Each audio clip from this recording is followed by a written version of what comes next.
which is 4.4 counting techniques. Counting technique means we need to sometimes count how many times our loop is repeating, to answer some questions, to determine certain things. Sometimes we need to count the loop, count how many times the loop is executing. So to do that, the technique is very simple. Just introduce a counting variable, call it count if you like, and set it to 0 before the loop begins. And then inside the loop, just increment the count by 1. That way, every time the loop is executed, the count will go up by 1. And it will keep counting how many times the loop is going. So let's do a simple example. Now, before I do the example, let me recall the problem we did in the last class. This example is going to be based on that. So let me go over that same example one more time. The example was, what is the number that is a power of 3? The number has to be a power of 3, and it'll be over 200. Over 200. And what would be the number? Just over 200. That means close to 200, but over 200. What would be the number? So to determine that, what we need to do is you start your variable at 3, and then it is not over 200, then you have to go to the next power of 3. Just multiply this by another 3, then you'll have 3 squared. 3 squared is equal to 9, and that is still not over 200. So you go on to the next power. Simply multiply the current number 9 by another 3 to go to the next power of 3. So that'll give you 3 to the power 3, which is 27, and that is still under 200. So you multiply by another 3. 3 to the 4 is 81, still under 200. And 3 to the 5 is 243, and that is the number. 243 is our answer. So therefore, to do that in a program, you would write int n equal to 3. We wrote this in the last class, but I'm going over that again. Int n equal to 3, and then you say while n is, students are still coming in.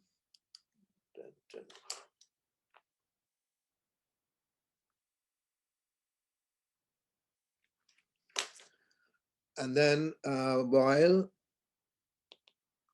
n is less than or equal to, it doesn't matter whether less or less than equal, because it'll never become equal to 200, but it'll go over 200 at some point. While n is less than or equal to 200, n, just simply multiply n by 3. So n equal to n times 3. Current value of n should be multiplied by another 3, and you store it back in n. Then if you do that, then n will be initially 3, this number 3, that's that, and that's compared against 200. See, this is the beginning, n is 3, and this condition has to be true, only then the loop will start, and it is true, so it'll do this, which will make it 9. Now 9 is checked. You go back and check the 9, it is under 200, so n becomes 27. 27 is still under 200, it becomes 81. And still under 200, so it'll multiply by another 3. Now it's 243.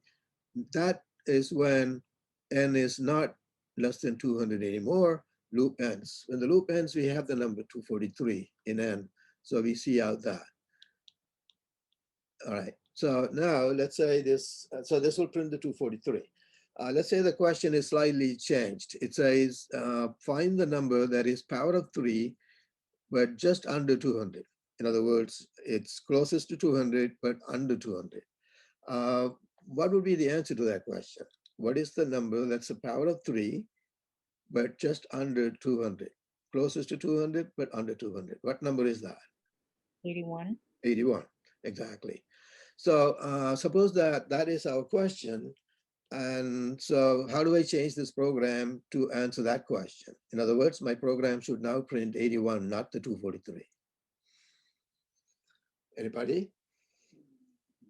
The C out should go in brackets and be part of the loop. Okay, part of the loop. So that means insert bracket here and here. So now C out statement is inside the loop. Now what will happen is when n is 3, this is true. So n is multiplied by 3, it becomes 9, and you're C outing it. So you're writing 9 on the screen. And let's say we put E and DL, so that it'll go to the next line. And then the 9 is checked against 200, it is under 200, n becomes 27, you're printing 27, 27, 81. So when n is over 200, it will stop. So it's printing these three numbers. Okay, so that's why you thought that will do it. But it's printing three numbers. Your program should never print more than the answer to the question. Okay, this will confuse any user as to what is the answer. So that's not really doing the job because we don't want to print all those three numbers. Okay, so any other suggestion?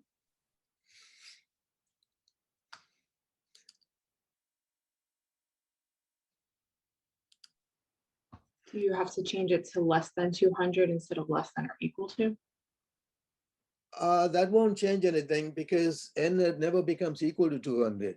Remember, after it became 81, it went to 243. It never became equal to 200. So whether that condition is less than or equal or less, either way, this Wouldn't will you put the count outside of the brackets?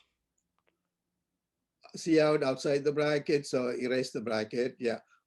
Yes, we do need to erase the brackets now. That's clearly not working. So we are back to the original program, which will print 243. This will print 243. So what change do I have to make so that we'll get the answer 81? In the cout statement, you divide n by 3. Exactly. Very good. That's right. So what we have to do, let me erase the E and DL here. And that's right. You had the right answer there. You just need to see, look, it's going to print 243 because when n goes over 200, that's when the loop ends. We cannot change this loop control. We have to keep it as n less than equal to 200. There's no other way. So that it'll go up to 200. When it goes over 200, loop will terminate. But instead of printing 243, we want to print the 81. So that means what? We just have to take a step back to get to 81. So the answer we have in n is 243. If I just divide that by 3, then I'm taking a step back and printing the 81. That's all you need to do. That'll print the 81. Okay, now let's go to our example for this section. The example is, the question now is, instead of asking what number is a power of 3 and over 200, which is what I answered on the board, this question is asking 3 raised to what power is over 200. So now we want the power. We want the power itself. 3 raised to what power is over 200. Now the answer is there on the board. What is the answer? 5. What's that again? 3 to the power of 5 is over 200. Right, the power is 5. So the answer to this question is 5. And so I need to change the program to answer that question, the power. What power, 3 raised to what power is over 200? So let's go back. I'm going to erase the program part, the body of the program, and start over. And this time, in addition to doing the same thing, we're going to do the same thing, but we just have to keep track of the power as well as the number. The number itself is going to change from 3 to 9 to 27. And as it changes, the power is also changing from 1 to 2 to 3. If we keep track of the power, then we can write the power as the answer. So int n equal to 3. And also we introduced the variable pow. That's my counter. Instead of calling it counter, I'm calling it pow because it's going to keep track of the power. Right now, n is 3 to the power 1, and therefore power will be 1. And we have to make sure the power keeps track of the power of 3 at each step. So power is right now starting at 1. Depending on your situation, sometimes you have to start the counter at 0 and sometimes start at 1, depending on where it is. So now we will do the same thing as before. While n is less than or equal to 200, we will multiply n by another 3. But this time I need more than one statement in the loop. So I need brackets. N equal to n times 3. And also, as soon as you multiply by a 3, you know that the power is changing by 1. So increment the power to track that. So the power, n was 3 and power was 1. Here, n is changing to 9. The power is changing to 2. Now the power is correctly keeping track of the power. So close the loop now, and this will go on. And when only when n goes over 200, which is 243, only when n becomes 243, this loop will end. At that point, the power has 5, this 5 in it. So that 5 is what we need to print.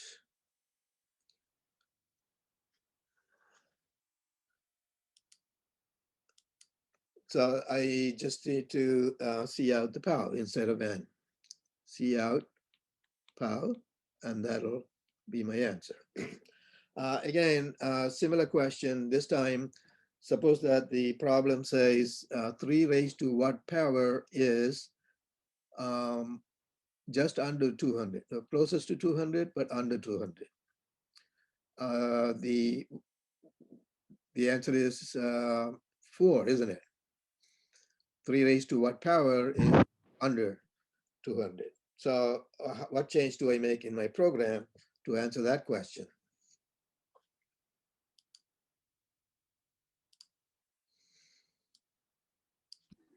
In the cout statement, you minus power by 1. Right, just print power minus 1, exactly right. Power minus 1, and you have the answer now. All right, so that's my example. So you can see the need for the counter here. The counter is keeping track of the power. You may have noticed that this is section 4.4, but there's a section 4.3 that we skipped because 4.3 is about algorithm. Algorithm, all I had to do is just explain what it is, and so there's nothing else we need.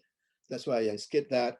An algorithm means writing down the plan of the program in English, in a step-by-step program, how the program is going to work. You write it down in English. That's called the plan of the program, and that's what we call algorithm. So often, algorithm is the key because the idea of exactly how you're going to do it, you figure it out first, and you write that down in English instead of worrying about the language, and then you can translate your algorithm into a program in any language you want to use. So that's a common practice in advanced programming tasks. I mean, for the programs that we are doing here, we don't need algorithm, but professional programs, much larger tasks, when they start out with the program, they want to first plan it, and then they break it up into subtasks and give it to everybody, every different programmer to work on. And then after they work on it, they put all that together into one program. And so when they do that, this algorithm is useful to plan first and then break it up and give it to everybody. So for our purposes, algorithm is not necessary, but you need to know what it is. And that's why I have a section on that. there is later, those computer science majors for you, this is the first course, and then you'll be taking 272. And then after that, you are going to take several courses. One of them is algorithms. The title is algorithms. And in that course, they explain all the different algorithms for various tasks. What are the algorithms? Without worrying about any language, just explain to you the methods. That's what algorithms means. And um, and then also they explain to you which algorithm works better, more efficient than the other. More efficient means the program will run faster. It'll give minimum work to the computer, and therefore program will run faster. Such programs are called more efficient. So which algorithm will be more efficient than which, and all those will be discussed. Now, for our purposes, you just need to understand what algorithm means, and then we can move on. So we're going to move on to other matters. So here is the algorithm for this program we just wrote on the board. You would say, okay, set num to 3 and count to 1, multiply num by 3, increase counter by 1, test the num against 200. If it is less than or equal to 200, then repeat step 2. So that basically means you need to loop it. The step 2 and 3 will be the ones in the loop. That's what it means. If num is over 200, then write the count. That means when num goes over 200, terminate the loop and write the count. So that's how you write down the algorithm in English. So let's go to next example, which is write a program that obtains a positive integer from the user and determines how many positive integers larger than 1 and smaller than the number can divide it evenly. In other words, we are finding proper divisors of the number. A proper divisor would be a number that is not equal to 1 and not equal to given number, but it divides the number evenly. So for example, if I give you number 54 and say, find divisors of this number, then you would start testing what is the lowest number that can divide a number evenly? 2. 1 is not considered to be a divisor, so you should not start at 1. 2 is the divisor, so you can find. So if I divide by 2, clearly it will work. So 2 is a divisor. That's 1. Next, after testing 2, I want to test 3 to see if 3 is a divisor of this. And if it is, then that will be counted as a divisor. So what we want to do is count all the divisors of the given number. So for this number, 54, 2 is a divisor, 3 is a divisor. Then you want to check 4. 4 is not. So that doesn't mean 5 wouldn't be divisor. So you still have to keep going up and test the 5 and test 6, all the way up until you hit 53. You should test all the numbers less than the given number to figure out all the divisors. And we need to count all those divisors. So we need a counter that'll go up by 1 after you find each divisor. Okay, so how do we do this? I'm going to write the program on the board instead of looking at it. Looking at the written program doesn't help. So let me erase the board. And so our task now is to get a number from user and then count how many devices are there for that number. Okay, so main program begins here, and int n is where I'm going to store the number that user will enter. And then I need a counter. So count cnt equal to 0. Your counter has to have some value at the beginning, because when you increment by 1, you're going to say count equal to count plus 1. That means there must be a value in count so that you can add 1 to it. Otherwise, it won't work. So you have to start it at 0 or 1, depending on the situation. So here we are starting at 0 because initially we don't have any divisor. So that's all I can think of. Copy, 1 second.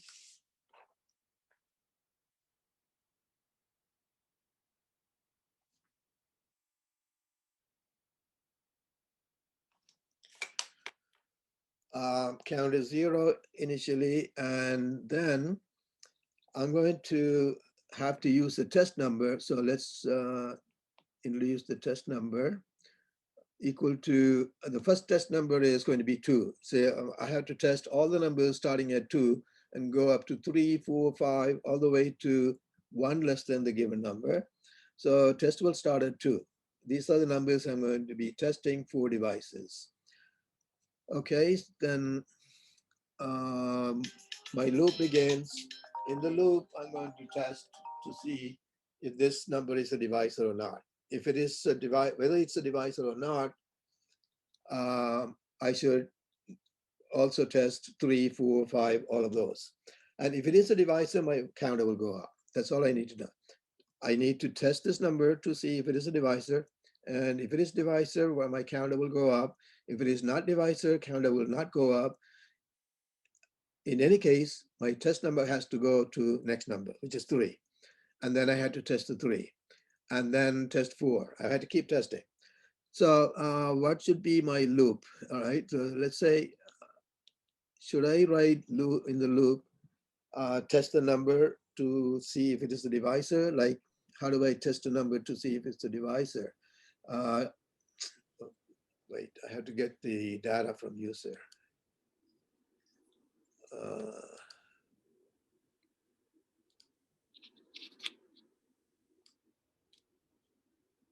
Okay, let me write the statement to get the data from user. C out, enter number, and C in N. And so N has the number now. So should I say why? Clearly I need a loop because I'm testing all the numbers starting at 2, going up to 1 less than N.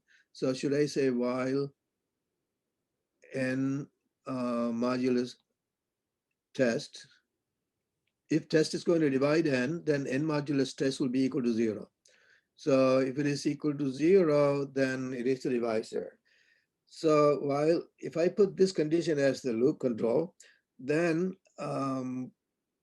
while it says while test is a divisor, keep going. But if current test number is not a divisor, the loop will terminate. That means if 2, right now test number is 2. If 2 is not a divisor of the given number, then this loop will never start. So that's wrong. We cannot put that in there because the loop has to keep going even if the current test number is not a divisor. So therefore, that condition cannot be used as loop control. It has to be some other condition. So let's erase that. And then how do I test? How do I do my testing? I have to do that testing inside the loop by saying if N modulus test equal to 0. If that's true, then my counter should go up because this test number is a divisor. So count equal to count plus 1. See that it's count plus 1. So there must be a value in count to which you can add 1. And that's why there must be a 0 you have to store in there first. Okay, so this count equal to count plus 1 will be executed only if N modulus test is 0. Otherwise, it will not increment. In any case, my test number should go up. So therefore, I'm writing test number going up after the if statement, not inside the if statement. Test equal to test plus 1. So that will increment the test by 1, regardless of whether current test number is a divisor or not. So since I have more than one statement, I need brackets for the loop. With the new test number, I just loop it back so that it will check the condition of the loop. And if it is true, it will test the new number. The test number has changed. So I'm now testing new number. And if it is divisor, counter will go up. If it is not divisor, counter will not go up. Regardless of that, test number goes up to the next. With the new test number, I keep going back up and testing the new number. So what should be the loop control? How do I terminate the loop? While what is true, should I continue the loop? N is less than 64. N less, n is the number user entered. So the test number should control the loop, right? Test number should go up to what? 53. The 54 was the example number I created. The actual value we are working with is in n, right? So test should be Less than n. less than n, right? While test less than n, this loop should continue. So when test number becomes equal to n, loop will terminate. So when the loop terminates, we just have to see out the count, and that's our answer. The count has the count of all the devices, and so you just print the count.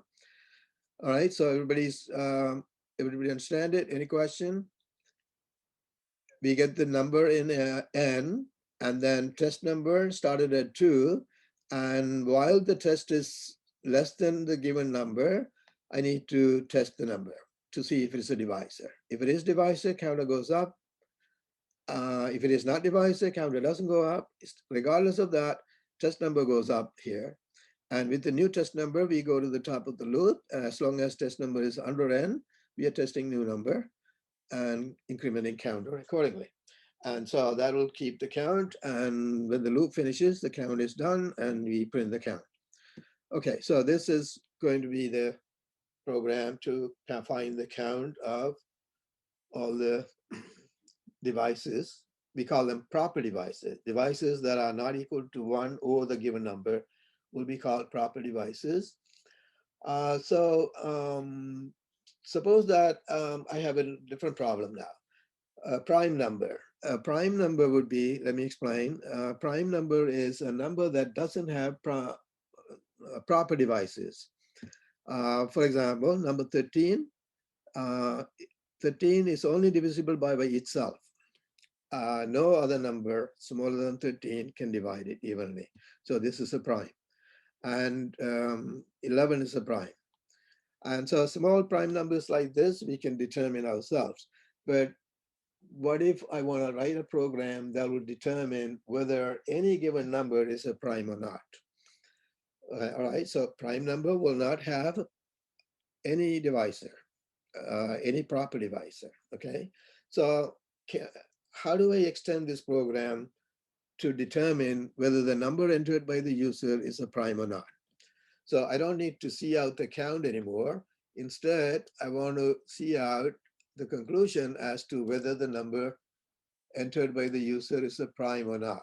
So let me erase this. And I need to extend this program to determine whether n is a prime or not. Anybody? What do I write after the loop to determine that?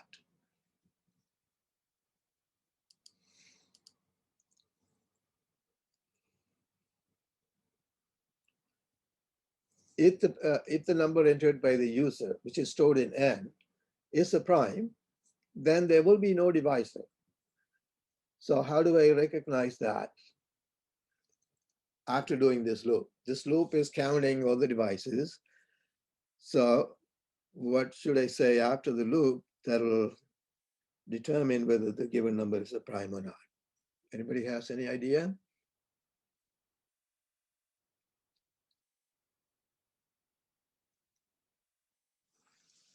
If the number is prime, then it will have no divisor, right?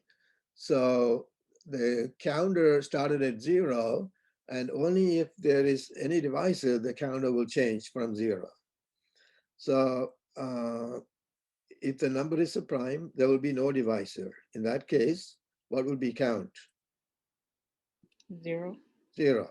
So if the count is 0, then the number must be prime, right? When this loop finishes, if count is still 0, that means we never found any divisor.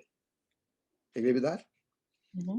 Okay, so I can say if, when the loop, after the loop, if count is equal to 0, then see out prime.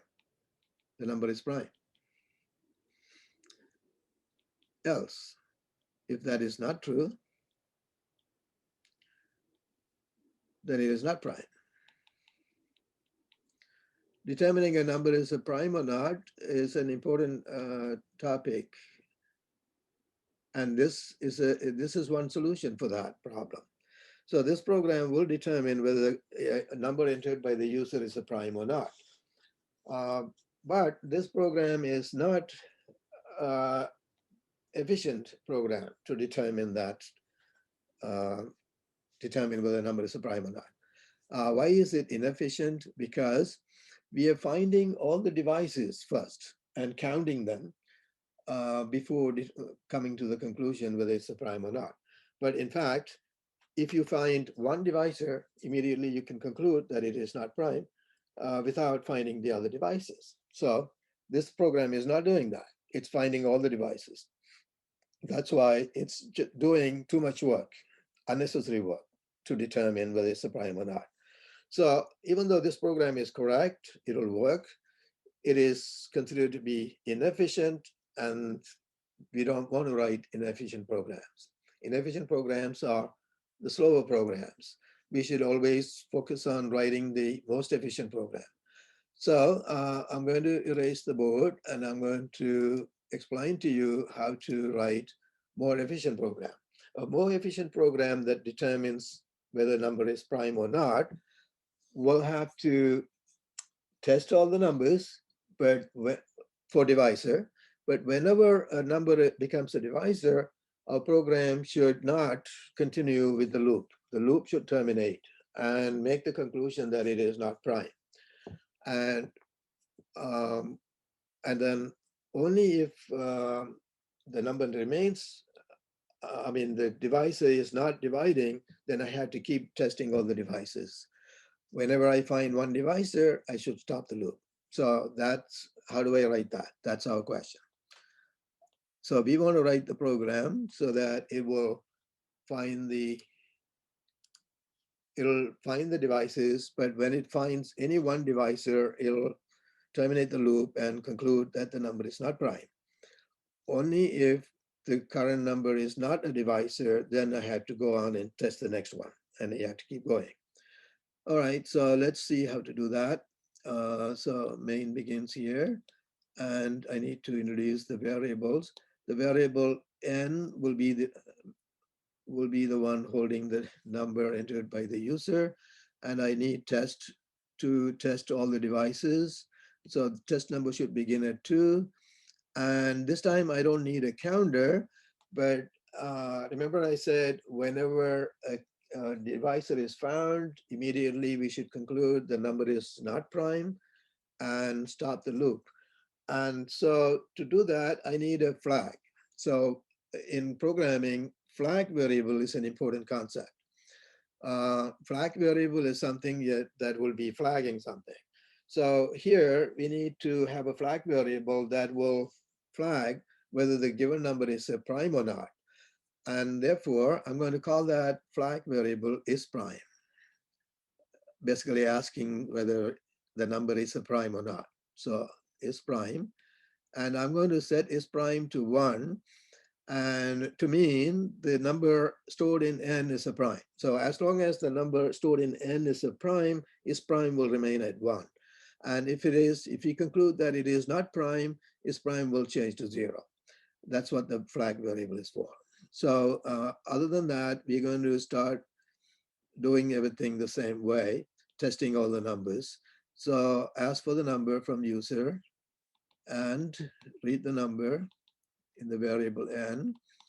And then while, just like before, my while loop needs to make sure the n is, sorry, my pen is not properly working.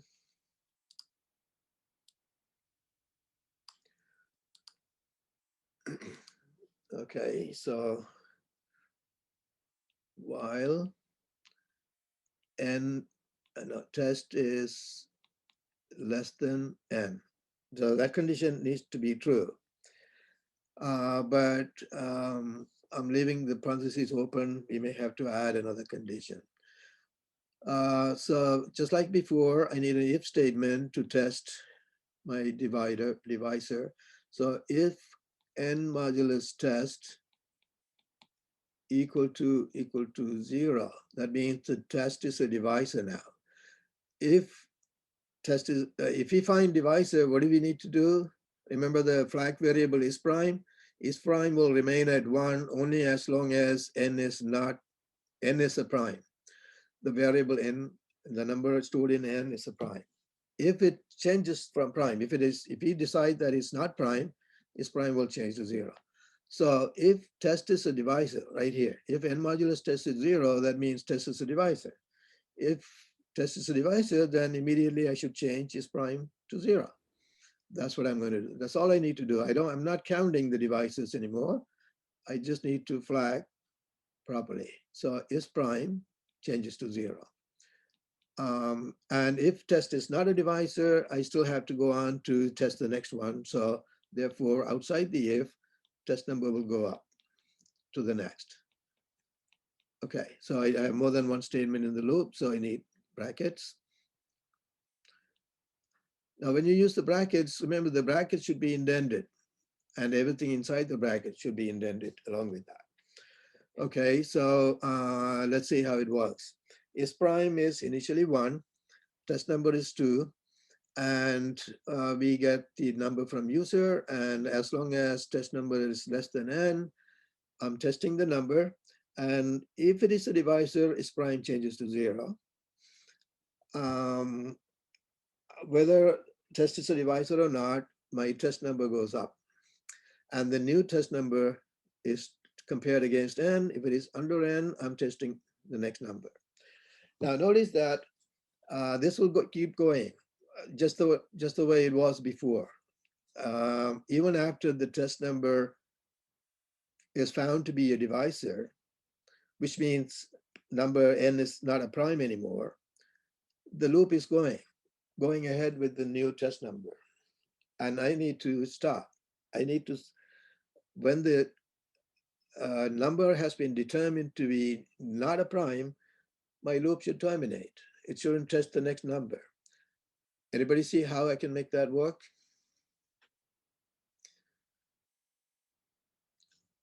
We only have a flag, is prime. That was 1 originally.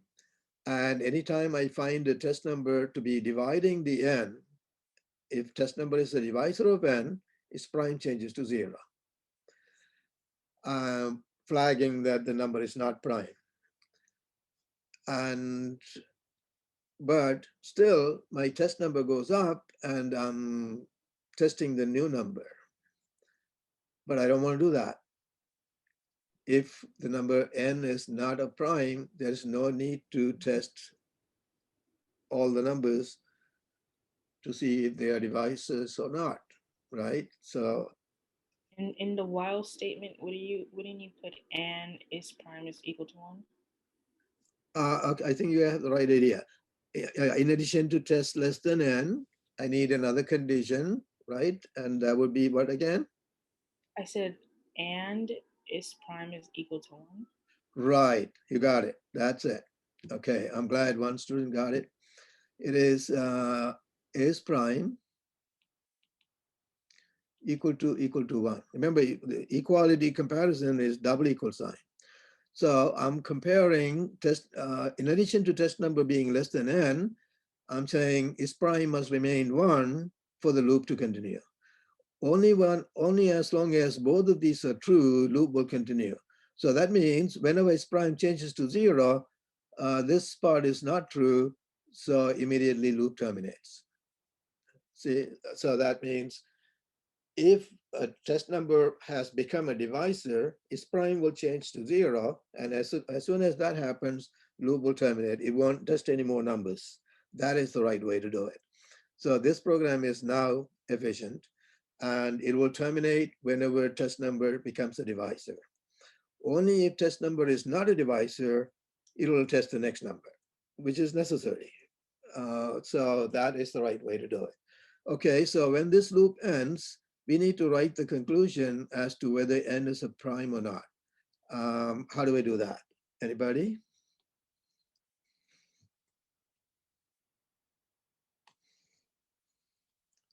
What should I write after the loop so that I make the conclusion whether number is prime or not? Should you do an if statement? If is prime equals 1, then C out prime. Right. If is prime remains at 1, that means we never found a divisor, and that's when it is prime. Very good. Excellent. So C out prime. Else, if is prime changed to 0 at any point, that means it's not prime. Not prime. That's exactly how you write it. And now this program is the most efficient way to determine whether the number entered by the user is a prime or not. And this program is very important because of this idea of using flag variable. The flag variable is an important idea in programming. So this is where you were introduced, the idea of flagging. And so this program, I may ask you to write it in a homework, in a test, because it's an important program.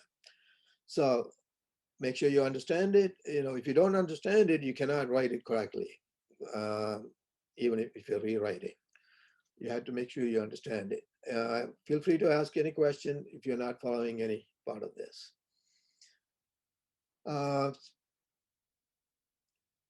Okay, moving on. This is the same thing. I have already discussed all that. So here's my new version of the program, the one I wrote on the board, written. And it is also in your book because it's an important example. All right, we have a warm-up exercise. It says, write a program that obtains an integer from the user and counts how many times the number 3 is a repeated factor. So here we are not counting all the devices, we are counting how many times 3 is a repeated factor. All right, so let me use an example. Suppose that my number is 54 and 3 is a factor of this, and I want to count how many times 3 is a factor. So to do that, I'm explaining the math right now, but you had to come up with the program. What I should do first is test to see if 3 is a divisor. So 54 modulus 3 is 0. It is 0. It does divide. So therefore, 3 is a divisor, then the count should go up. Counter should go up to 1. And after that, I shouldn't test the 3 again on the 54. Of course, 3 is going to divide 54. But I want to test to see if 3 is a repeated divisor. The only way to do that is divide the 54 by 3 to bring down the number to 18. So now test the 18 modulus 3. If 18 modulus 3 is a 0, then 3 is a divisor again. So the count should go up to 2 now. And now test divide the 18 by 3, you get 6. And you test the 6 modulus 3 now. That's how you should do it. It is dividing 6. That means count should become 3. Then if you divide 6 by 3, it'll be 2. Now the number is smaller than 3, so we don't proceed. But it doesn't have to become smaller than 3. It may become 5. Even then we stop because 3 is not a device anymore. 3 doesn't divide 5, even if this number is a 5 instead of 2. So no matter what that number is, 3 doesn't divide it anymore. So that's when we stop. You had to keep testing the 3 on a reduced number. Okay, you have to keep reducing. You test the number 3 and reduce, test and reduce. That's what you have to do. All right, let me see if anybody can write the program. If you can write the program, go ahead and type it in the chat.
It doesn't matter if your answer is wrong or not. It can be wrong. Just whatever you find, type it in the chat so that we can discuss that.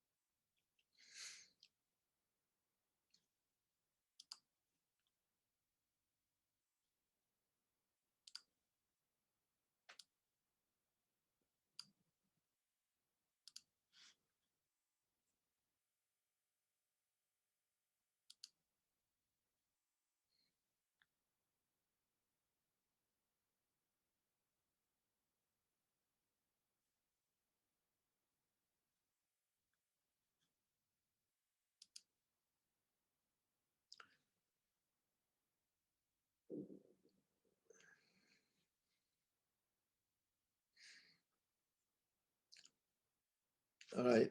Nobody has an answer?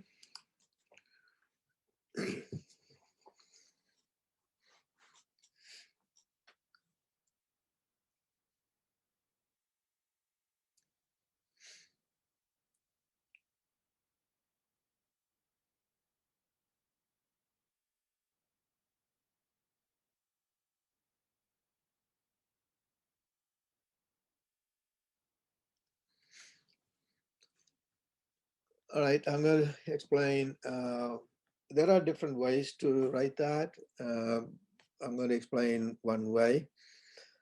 I need to get the data from user. So we begin with the cout.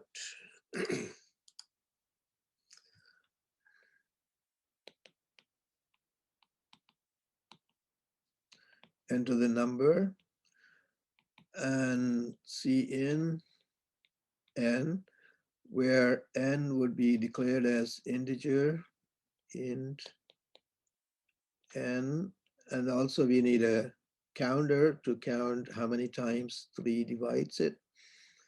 Start at 0. And also we need a test number starting at 2. No, test number is 3. We don't need the variable test because it's 3. We are testing over and over. So that's all the variables I can see.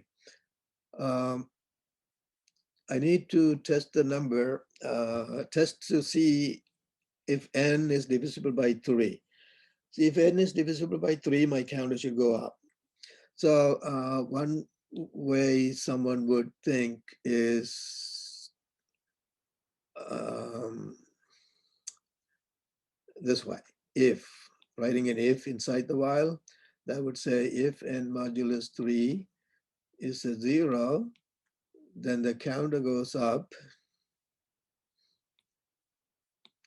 count equal to count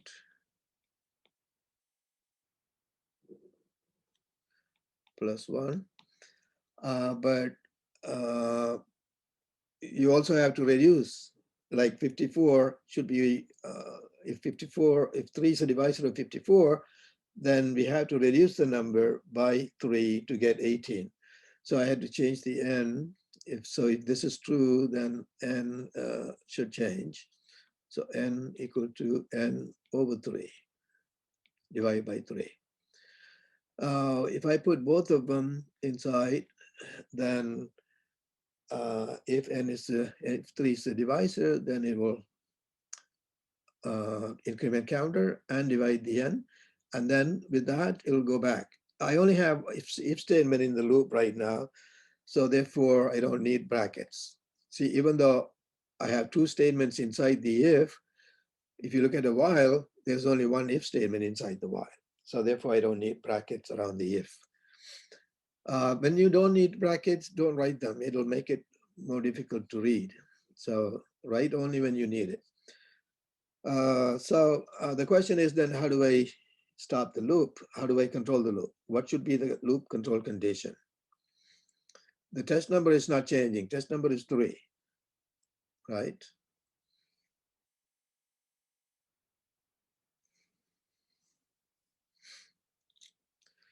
Okay, this can be worked out. This program can be worked out, but it's kind of awkward to write it this way. So I'm going to write it the better way. Even though this can be worked out, the better way is much simpler program, and it's going to stop at the right time. See, if 3 doesn't divide n, then we don't have to start the loop. Or if 3 doesn't divide a new number like this, I'm testing with the 54 and then 18 and then 6. And then when I go down to 2, 3 doesn't divide it anymore. So the loop should terminate. When 3 doesn't divide your number anymore, loop should terminate. So that's why the better way is this. While n modulus 3 remains equal to 0. Only while this 3 is the divisor, the counter should go up, count equal to count plus 1, and you keep going. And when n is not a divisor anymore, the loop should terminate, and this loop terminates exactly that. But I need to keep changing my n. So I need brackets and then n equal to n over 3. So while n modulus 3 is 0, increment counter and reduce n to go to next number, and go back and check to see if 3 is a divisor. Again, 3 is a divisor of the new number n. And if it is divisor, increment the counter and divide the n by another 3, reduce to the next number, and then go back and test. And if the 3 is still the divisor, the counter will go up. If 3 is not a divisor anymore, loop terminates. And when the loop terminates, we see out the count, and that'll be our answer. That'll be counting how many times 3 is a repeated divisor of that number. Okay, so let's move on. And so now we need to understand the operator post increment and post decrement operators. You can already see that whenever you use counter in your program, you have to increment the counter by 1 each time in the loop. Like in this program, count equal to count plus 1. So incrementing something by 1 all the time, incrementing something by 1 inside the loop is, something common, as you can see, whenever you want to count. So therefore, the C++ offers an operator to simplify n equal to n plus 1 or n equal to n minus 1. So basically, you write n plus plus. N plus plus by itself is a statement that says increment n by 1. And similarly, n minus minus means decrement n by 1. That's what the meaning is. So you can write, if you go back to this program, let's go back to the program on the screen. This statement count equal to count plus 1 right here can be changed to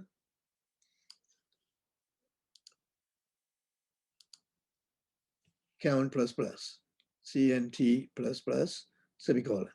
That is a statement by itself, but you need semicolon behind it. So similarly, if you're decreasing, then just minus minus behind it. Now, it doesn't seem to add any convenience or simplify the program or anything like that. Not in this case, but in many cases, it does simplify the program. So let's look at an example. See, here is the program in which we determined 3 to raise to what power is over 200, just over 200, the program we wrote at the beginning of the class. That program is this, using while loop.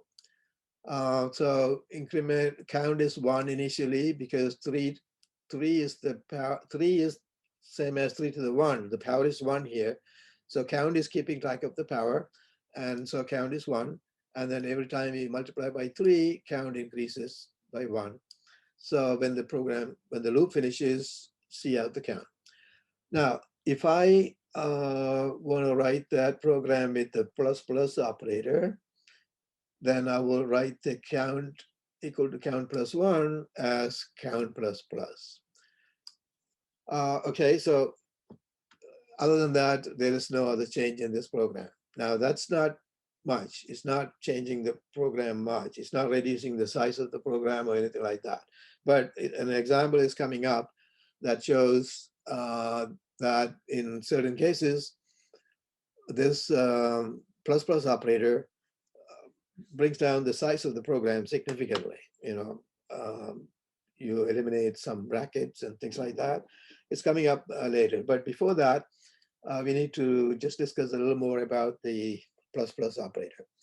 So if you have a statement m equal to m times k, and then k equal to k plus 1 in your program, now you can write that as m equal to m times k plus plus, because the plus plus will be done only after carrying out this multiplication. In other words, if you write m equal to m times k plus plus, it'll multiply the current value of m by current value of k, not the new k, current value of k.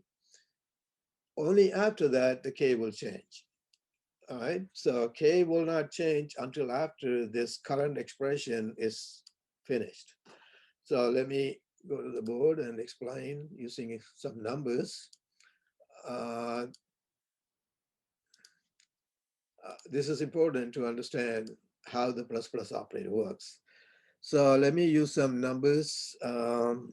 Let's say the variable m currently has, I'm using box to mean the memory cell called m has a 10, let's say. And variable k has a 5. Okay. So now this statement m equal to m times k plus plus is executed. After that, what do you have in m and what do you have in k? All right, can anybody tell me what is in m?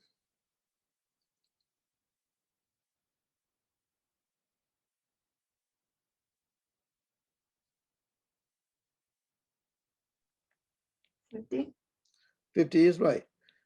And k was 5 before, and after doing this multiplication and changing m to 50, only after that the k will change to 6. K is now 6, but m is not 60. M is 50 because only current value of k is used in this current expression. That's what you need to remember. So plus plus written behind k means use current value of k in the current expression and then change k.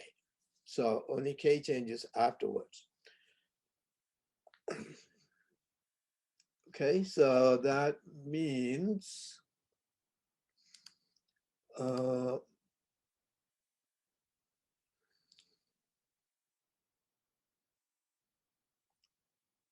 well, I used my own example on the board, so you understand that. Uh,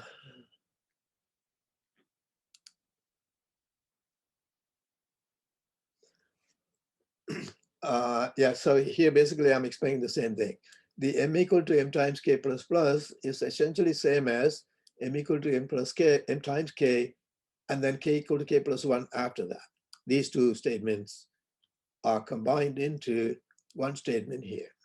Okay, so only the current value of k will be used in the multiplication, and the k will change only after that. All right, so we are out of time, so I'm going to stop here.